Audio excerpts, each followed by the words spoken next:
Sasa tulipokuwa tunaelezea nini maana ya kufa, tukaeleza kwamba neno kufa ni neno la Kiswahili lakini limetolewa katika lugha ya Kiarabu. Kila mmoja hapa anasikia fulani amefariki, fulani amekufa. Neno kufa tulizungumza tukasema limetokana na neno la Kiarabu linalosema qif, simama. Ndiyo neno kifo limetokana huko. Kifo, qif, simama Kiarabu. Kwa hiyo unapozungumzia kifo maana yake unazungumzia kusimama.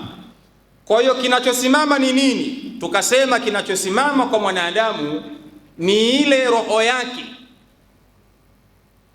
Ni ule uhai wake mwanadamu aliyokuwa nao ndio unasimama. Kunatokea mtengano baina ya roho na mwanadamu na kiwiliwili chake.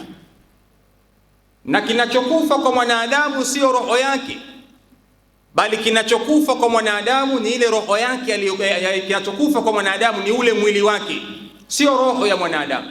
Roho ya mwanadamu haifi, bali roho ya mwanadamu inatenganishwa na kiwiliwili. Kwa hiyo kinachokufa ni kiwiliwili cha mwanadamu na sio roho yake. Roho inachukuliwa, inatolewa, inaelekea kwa Allah subhanahu wa ta'ala. Kwa hiyo hii ndiyo maana ya kifo. Qif, simama.